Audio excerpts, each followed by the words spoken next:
estamos aquí. Ahí estamos. Yo miro, ustedes me van a ver así, porque yo los tengo a ustedes acá, en la otra computadora. Yo acá los estoy mirando. Yo sé quién está con la cámara y quién no. Los tengo ahí. Entonces acá está la otra computadora donde está el PowerPoint. Bueno, estábamos viendo el tema de la altura disponible, ¿no es cierto? La altura eficiente, más que disponible, la altura eficiente de trabajo. Entonces, la idea es que se llene el balde en una sola pasada. Por ahí. Hay situaciones en las cuales eso no se puede dar, por lo tanto vamos a tener un rendimiento menor, pero por las circunstancias o el tipo de la obra, no nos queda otra. ¿Sí? Lo ideal es aprovechar este equipo. Este también es un equipo de un costo horario alto.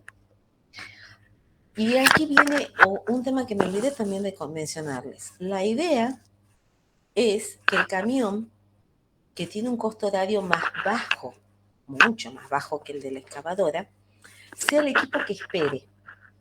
Es decir, que yo siempre tenga un camión de más y que espere la carga a que la excavadora espere al camión.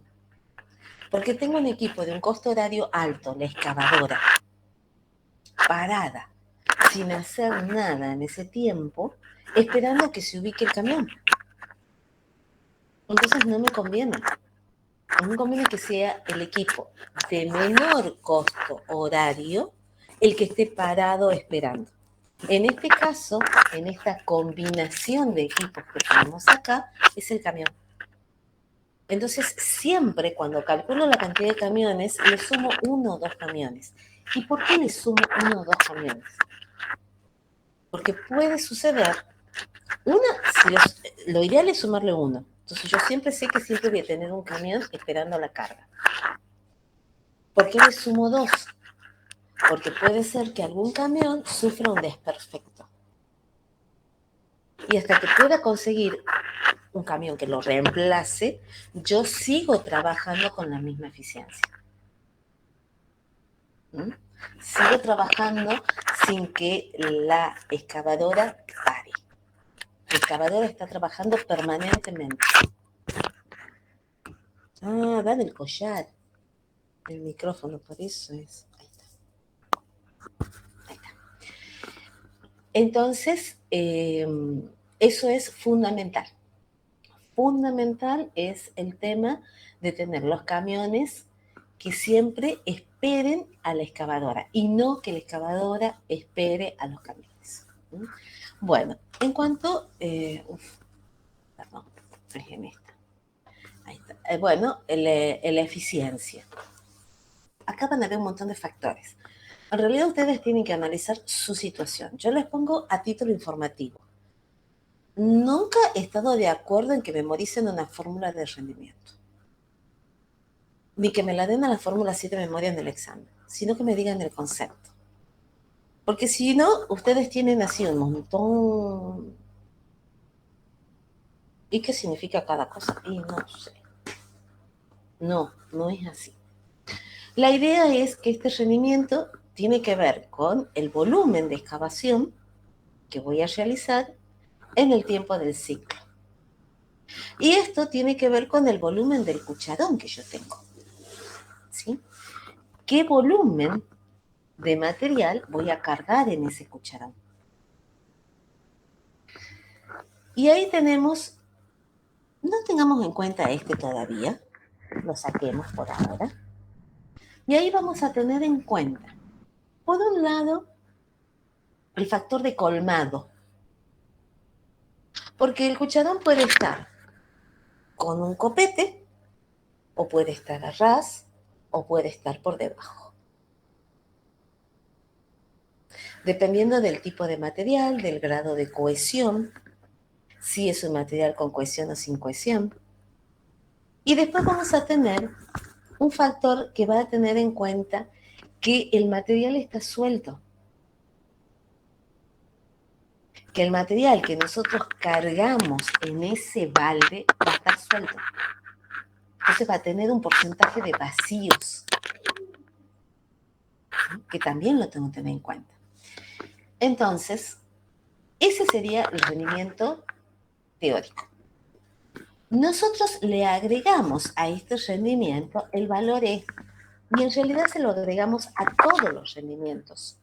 No solo en la excavadora, sino que lo van a ver en la topadora, lo van a ver en todos los rendimientos, un factor E de eficiencia. ¿Qué tiene que ver con la eficiencia del equipo? Es decir, ¿cuánto trabaja el equipo en una hora? En los 60 minutos, el equipo no está siempre trabajando. Tiene un margen. ¿Por qué? Porque el maquinista es un ser humano. Entonces no están los 60 minutos, ustedes no están los 60 minutos estudiando. Siempre se distraen, la mariposa que pasó volando, el pajarito que cantó en la ventana, que necesitan ir al baño, que quieren hacerse un cafecito, quieren tomar agua. Entonces es como eso, tener en cuenta ese factor humano. Entonces consideramos que de los 60 minutos que tiene la hora, el equipo trabaja 50 minutos. Entonces, ese valor E es igual a 5 sextos y me da el rendimiento real. El rendimiento real. Ese es el que yo voy a tomar para hacer el cálculo de costos. Porque le doy ese margen que es normal y que está bien. Y que lo tenemos todos. Entonces, por eso es que yo lo saqué hace rato y lo volví a colocar ahora. Este valor es igual a 5 sextos. ¿Qué significa? Que de los 60 minutos que tiene la hora, el equipo está trabajando 50 minutos. ¿Mm? Veamos el tema del colmado. Este es el equipo colmado. En realidad, esto puede variar. Si ustedes observan, puede tener diferentes posiciones de colmado en función si el equipo tiene más o menos material cohesivo, tiene más o menos humedad. Lo que se considera en la teoría es esto, es un colmado donde tiene una pendiente lateral 1 en 1. Esa es la teoría, ¿sí? Esa es la teoría. Es como cuando hacíamos en la topadora que yo les decía que veíamos qué volumen transportaba y que tomábamos en la teoría que es un triángulo. Y es la altura con la proyección horizontal que variaba entre 1,2 a 1,6 de la altura. Bueno, acá esta es nuestra teoría, que tiene un ángulo de reposo de ese material de 45 grados. Puede ser que sea cierto, puede que no. Pero cuando nosotros hablamos de colmado, hablamos de esta situación. Pero en realidad puede ser cualquiera de estas situaciones. Inclusive puede ser a valor RAS, o en algunos casos puede ser que se encuentre un poco por debajo. Hay muchísimas tablas, porque los fabricantes de las excavadoras dan su tabla con respecto al factor de cargado del balde. Por ejemplo, una que yo les estoy poniendo acá. Cuando hablamos de pala frontal, estamos hablando de la cargadora y el asadón es lo que está, perdón, la pala frontal es la excavadora, la excavadora normal, el asadón es la retroexcavadora y acá tenemos la cargadora frontal. Entonces, fíjense, ahí tenemos el factor de llenado en función, por supuesto, del tipo de material que estamos hablando. Esto es así como para tomarlo con pinza y verificarlo en la obra con el material que nosotros disponemos. ¿Sí? Siempre es bueno verificar en obra todas estas expresiones para ver qué es lo que realmente si se adapta o no al material que nosotros disponemos con el equipo que estamos trabajando. Bien. Acá vemos la retroexcavadora cargando el camión. Acá vamos a ver cómo trabaja la retroexcavadora, que trabaja hacia el equipo y hacia abajo, siempre por debajo del piso de apoyo de la excavadora. Eso ya lo vimos. Yo quiero que ustedes observen esta foto, por ejemplo, miren. Acá. En esta, fíjense en dónde está apoyando el equipo, dónde va cavando y dónde está el camión. ¿Sí? Fíjense en que ella está apoyando en la zona donde va a excavar, excava hacia abajo, y el camión está ahí abajo, en el piso que va quedando cuando va realizando la excavación. Acá también. Observen que ella va cavando y el camión está en el piso que va dejando luego de la excavación. Que sería lo más óptimo. No siempre es lo más factible de ejecutar, eso vamos a ver de acuerdo a la condición de nuestra obra, pero sería lo más óptimo. Bien. Después, bueno, tenemos la dragalina, cómo trabaja la dragalina, que ya lo vimos, se larga, cae, arrastra y se levanta. Ahí tenemos la dragalina, el de almeja, ¿sí? Los distintos tipos de cable, ya vimos cómo funcionaba. Acá tenemos el de cangilones, que era el que yo les decía, que son baldecitos, que ustedes, hay un grupo que lo presentó con la excavadora más grande del mundo, que es de cangilones. Es una rueda enorme y ahí están todos los cangilones. Y después tenemos la zanjadora. A ver, yo quiero mostrar acá, a ver si la podemos ver acá abajo. No sé si será clara. No podemos ver bien. Pero bueno, son los distintos accesorios que puede llegar a tener este mismo equipo. Son distintos accesorios. Pero bueno, no se ve muy bien. Bueno, hasta acá este otro equipo. Y vamos a este.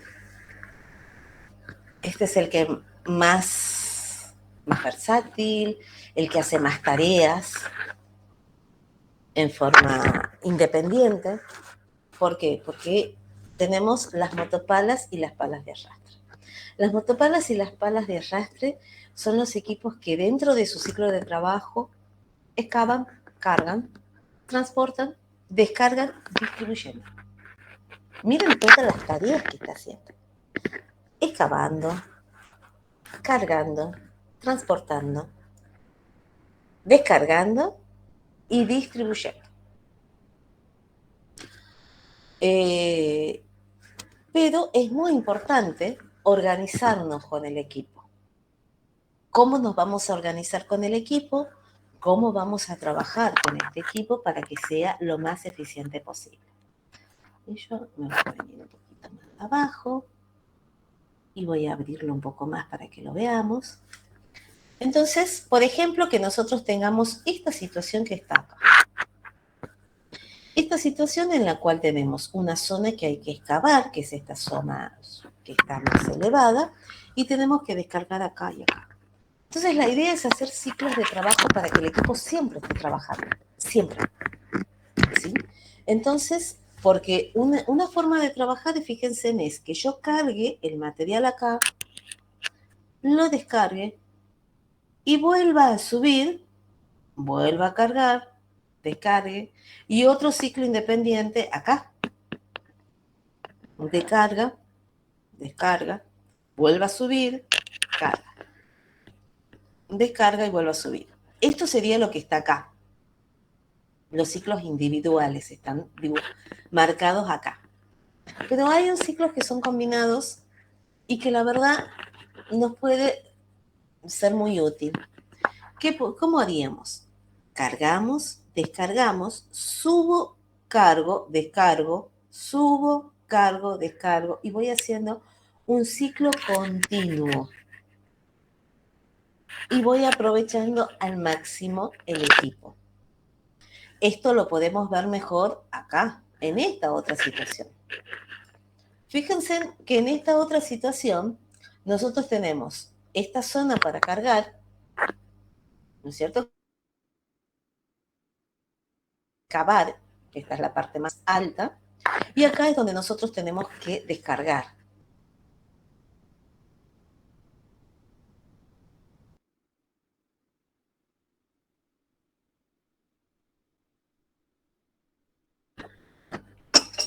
Ah, no se vale, justo me tomé cuando tomaba el café. Bueno, entonces, ¿qué vamos a hacer en este caso? Podemos hacer los ciclos individuales, ¿no es cierto? De carga, descarga, volver a subir, carga, descarga, volver a subir, hasta que bajamos este lomo y nos vamos hacia el otro lado y hacemos lo mismo. De carga, descarga, volver a subir, carga, descarga.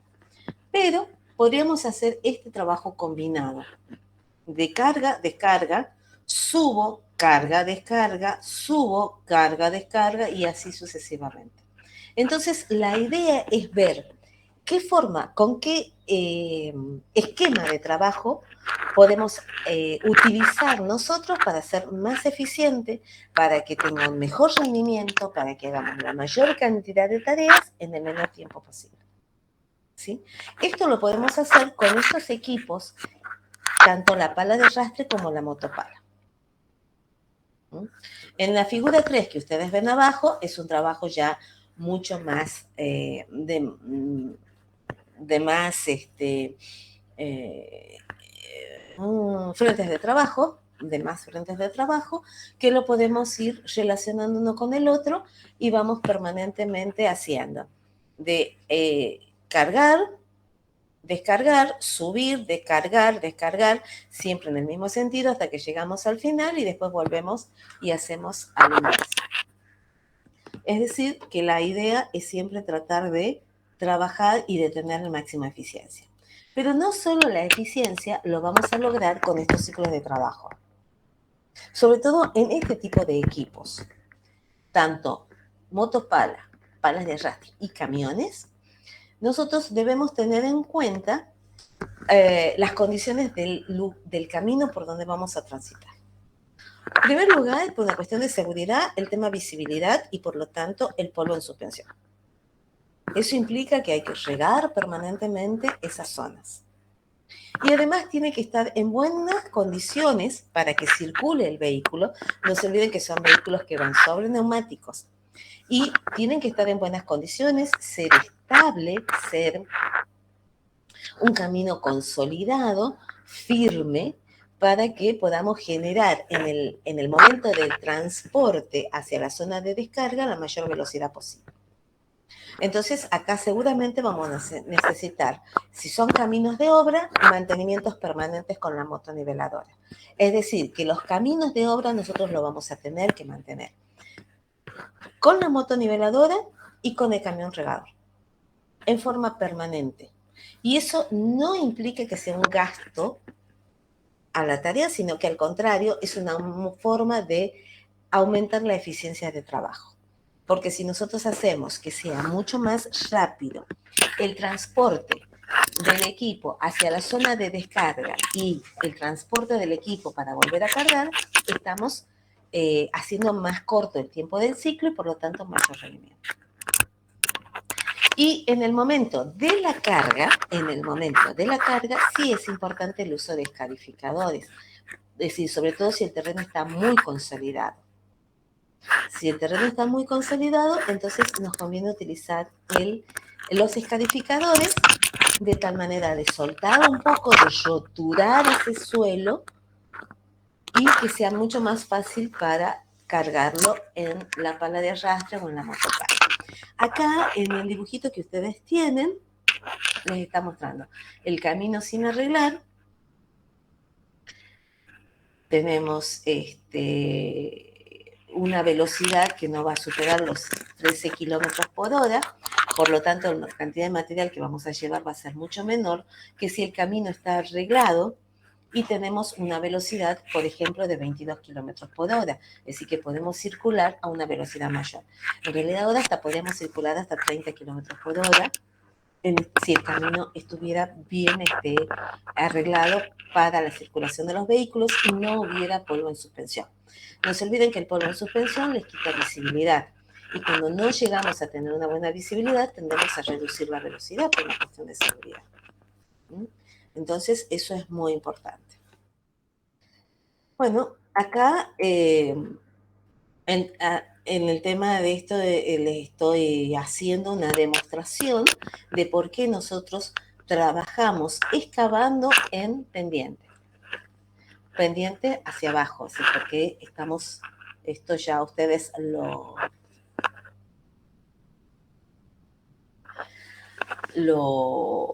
eh, digamos, esto es aplicable a todos los equipos, es aplicable a todos los equipos, de que siempre que el equipo va cargado, lo importante es que vaya pendiente abajo. ¿Por qué? Porque el mismo peso, la componente del peso del equipo me va a ayudar a ese desplazamiento o a esa carga de material. La componente del peso en correspondencia con esa pendiente, ¿sí? Entonces, por eso esta es la forma correcta de trabajar y no en esta otra forma, que está acá como mostrándolo como horizontal, ¿sí?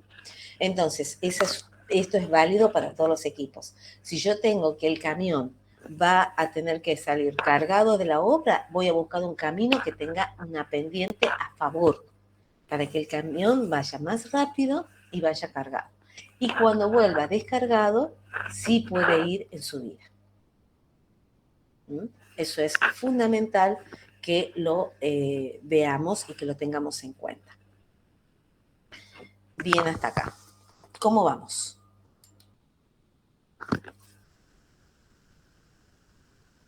Bien, ingeniera. Bien.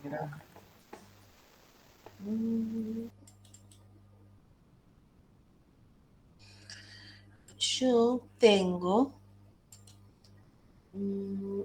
y no lo estoy encontrando.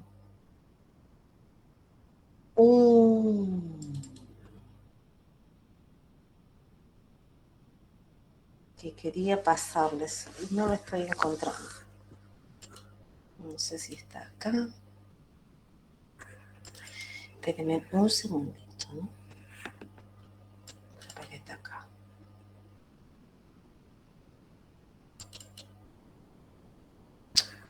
Ufa.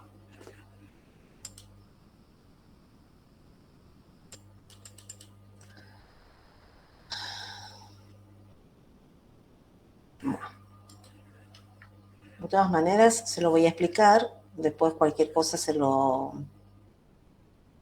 voy a... Si lo encuentro al PowerPoint. No sé por qué lo tenía acá y ahora no lo estoy encontrando.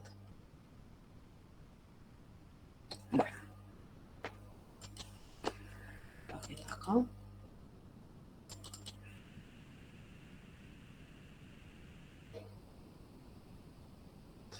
Bueno, no importa.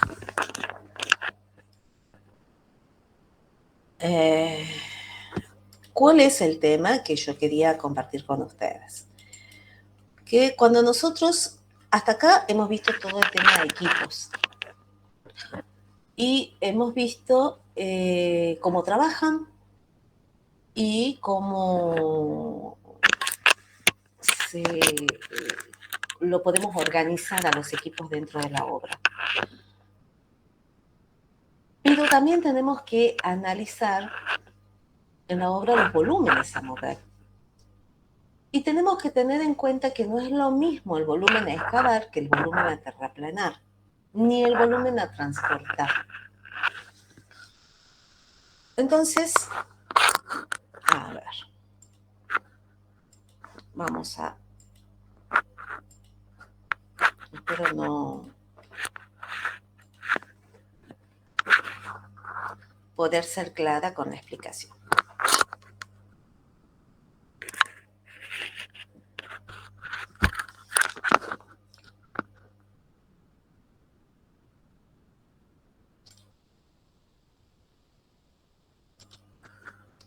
Nosotros tenemos en un determinado lugar, tenemos un yacimiento, tenemos lo que sería el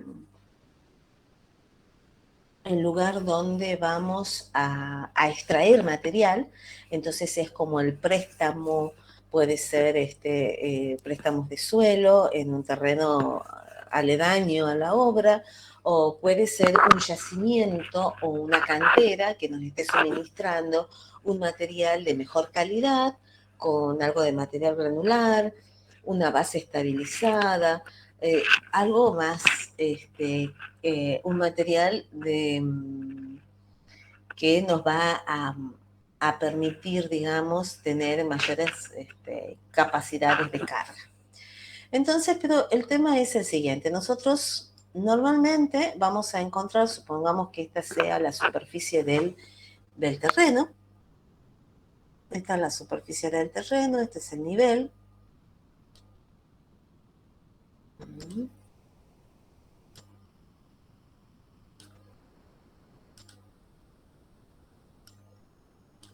¿Sí? Oh.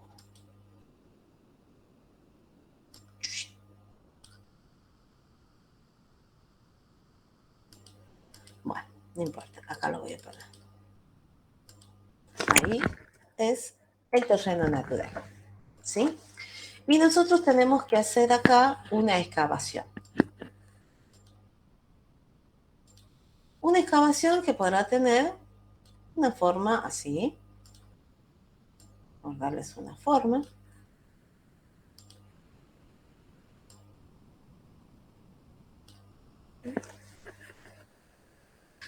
Entonces, yo puedo calcular el volumen que voy a excavar acá. El volumen que voy a excavar acá va a estar dado por la profundidad, por el ancho y la longitud que voy a tener de excavación. ¿Sí?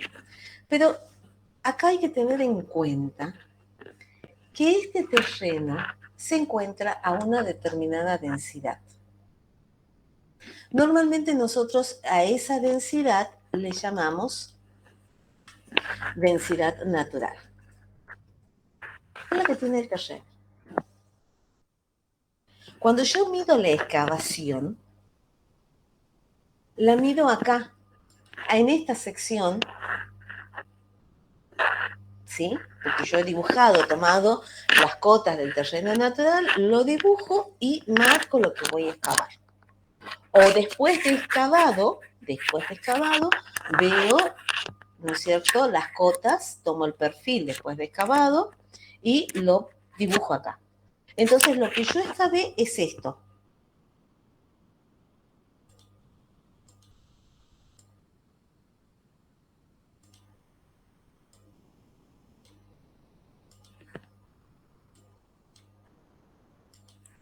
Esta sección transversal por la longitud. Pero tengo que tener en cuenta que esto está a densidad natural. ¿Sí? Entonces, cuando yo voy a hacer mi terraplén, vamos a tener, en ese caso, vamos a tener una base de asiento y sobre esa base de asiento yo voy a construir mi terraplén. Vamos a tener los taludes. Esto seguramente lo voy a ir haciendo por capas de no más de 20 centímetros de altura, compactado.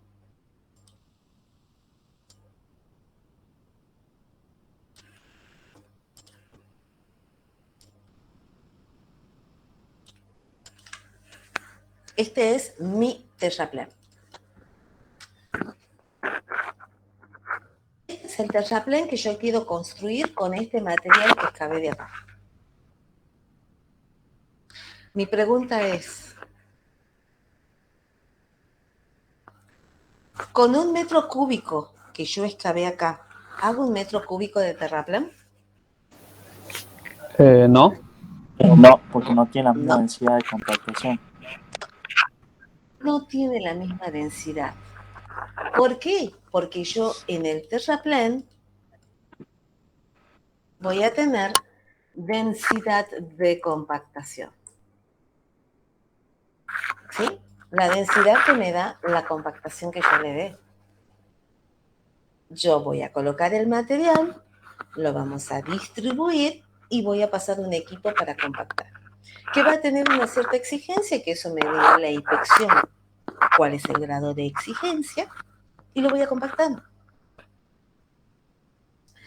Es decir, que yo cuando excavo y comparo los productos de excavación con el terraplén que voy a construir, tengo que tener en cuenta lo que llamamos el factor de compactación.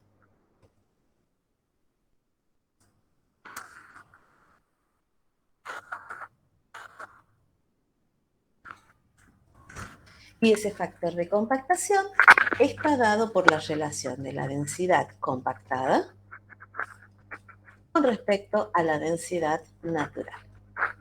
Y normalmente es mayor que 1. ¿Y por qué digo normalmente? Porque si yo excavé roca y la disgregué a la roca, la roturé, es muy factible que yo no llegue a tener una densidad compactada mayor, sino sea menor. Y entonces en ese caso sí sería el factor de compactación menor de 1. Pero lo que normalmente ocurre es que nosotros compactamos a una densidad mayor que la que tiene en el lugar de la excavación. ¿Se entiende eso? Es muy importante que lo tengan en cuenta. Es tema de examen. Bien. Porque es tema de examen.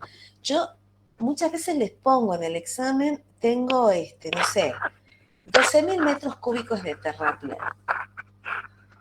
Y les digo, y tengo 4.000 metros cúbicos de excavación, producto de la excavación de préstamos. Y le digo, bueno, ¿cuánto es que tengo que traer de cantera? Y me hacen la diferencia ahí, sin tener en cuenta el factor de compactación. Por eso es que digo, voy a dedicarle un tiempito a explicarles esto.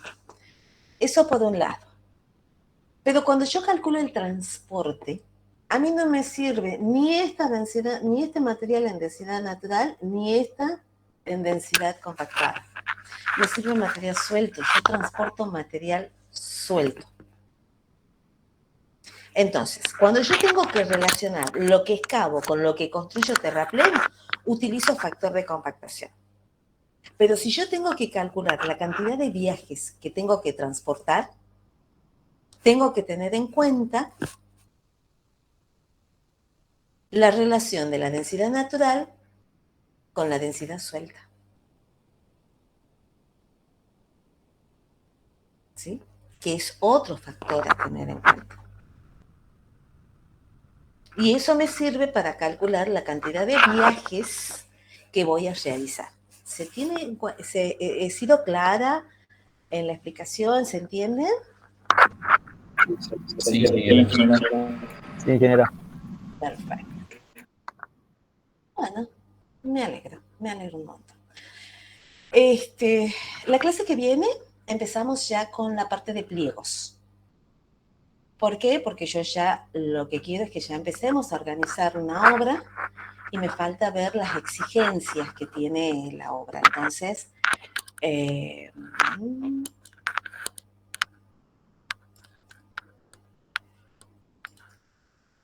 necesito ese tema, necesito que ya empecemos a ver pliegos. Yo voy a tratar de cargar esta tarde o mañana en el aula virtual los pliegos que vamos a trabajar, los pliegos generales que vamos a trabajar. Me gustaría si les pueden pegar una leída para la clase que viene y que ya me vengan planteando las dudas